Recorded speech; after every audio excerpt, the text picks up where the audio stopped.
Spyridoula Kokkali, how'd I do? I'm fine. How are you? Good. Okay. Spyri, reading and writing is her passion. No, wrong one. Language school owner since 1998. Healthy Little Eaters project manager. And we thank you so much for being here today. Thank you very much, Rob and Maria. Okay, so I've got my timer set. And mine is set too. Good. So without further ado, I'll let you take it away. Okay, thank you very much. Right, so hello everyone, and thank you very much for the invitation again to join this amazing online conference. I'm really grateful and I hope you will enjoy it too. So, unveiling the wonders of nature, rediscovering reading, and let's see what healthy leaders have to say about this. Well, my story began somewhere back in 1998 when I set up my own school, and the minute I set my own school, I set up a lending library within the school premises, just like Natasha said earlier. Children were very excited in the beginning, and I did exactly what Natasha said. I gave them certificates, I gave them awards, I gave them small presents. Provided, of course, each student read a few books every month. And that seemed to help a lot. And students were really, really excited, and they were eager to read. But that only, unfortunately, lasted for like 4 or 5 years because children started slowly stopped reading from the library, and I was wondering why, but I guess it was probably because of the dawn of a new era. It was the internet era, and therefore we had to rediscover reading. So in 2014, we set up the Healthy Leaders Project, whose main hub is the development of the participants' naturalistic intelligence. And we've got 70 schools around Greece with us right now, and one in Cyprus. And we're doing several projects that have to do with helping students with their speaking, with their writing, with their listening skills, and of course with their reading skills. Nature offers experiential education, which awakens learners and arouses their senses. So what better tool than that to use in the classroom?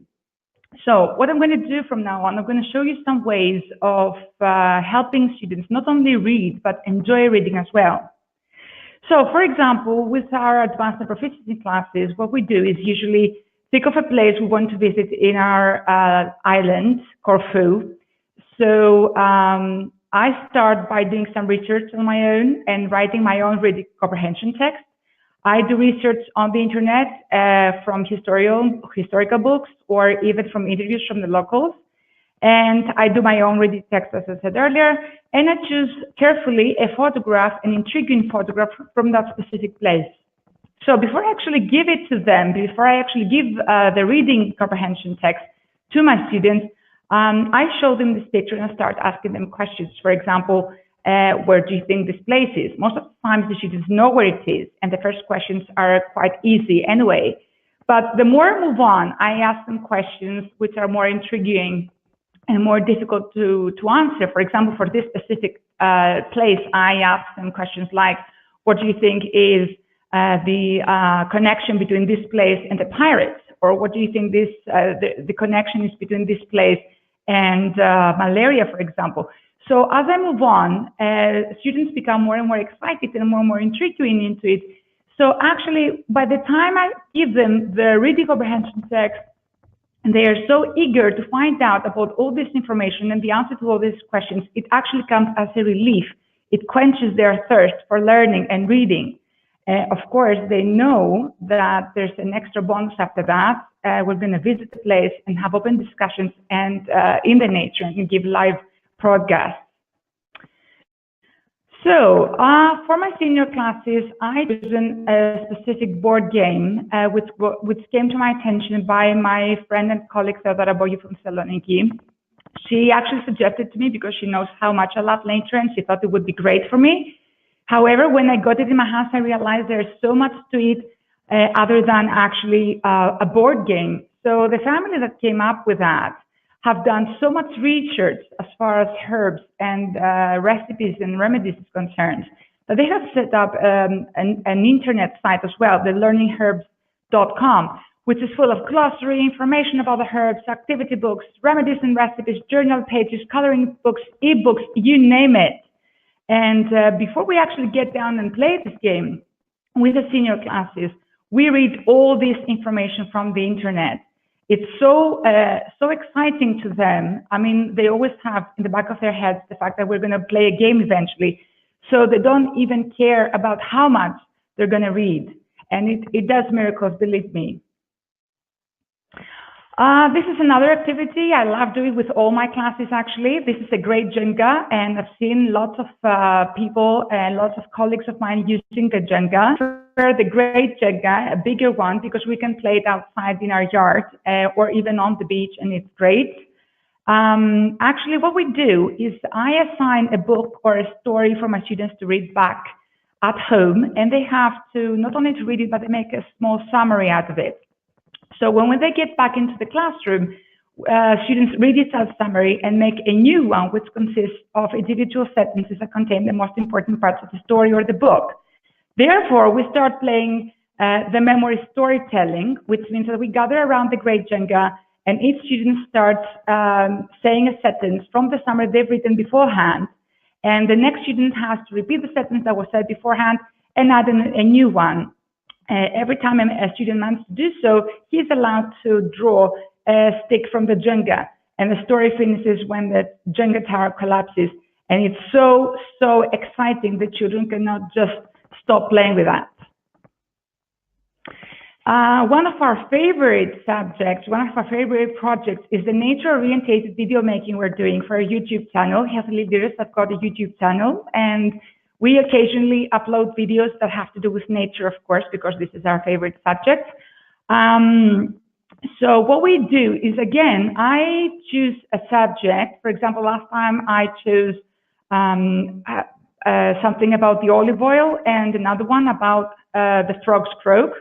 And I assign that to my students and I tell them to find as much information as they can from the internet, from official sites like the National Geographic or Discovery Channel. They write down again all this information after they've read a lot of articles back at home. They come back into the classroom, they read each other's summary, and they come up with a new one, which is then transformed into a script and then performed by the students themselves on the video. You can't imagine their eagerness, their willingness to read, to look up for information, and to perform it live or even on a video for YouTube. Now, this is one of our latest projects, the Healthy Leaders Cookbook, which travels around Greece. This is a brand new idea, actually, and it started in May, if I remember correctly.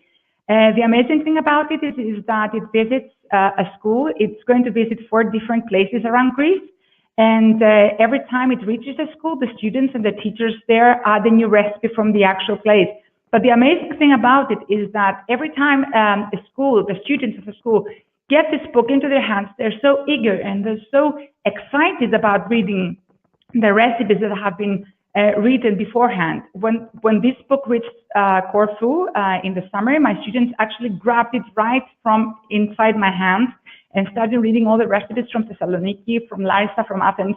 And it's now in Thessaloniki again, it's moving around Greece, and it's a great opportunity.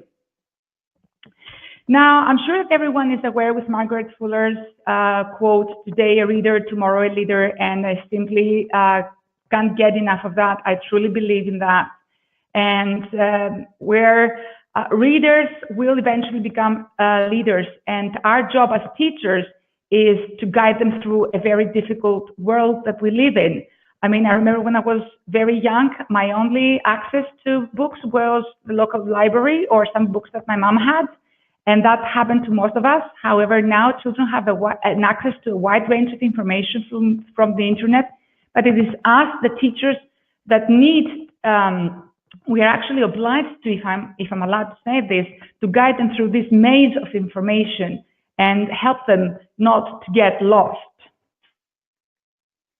So before I go, I would like to read to you and devote to all of you who've been patient enough to listen to me one of my favorite little poems that I always read to my students before we start the lessons in September. So the more you read, the more you know. The more you know, the smarter you grow. The smarter you grow, the stronger your voice when speaking your mind or making your choice. So thank you very much, everyone. God bless you all. I've been very happy to be here, and I hope you enjoyed my presentation.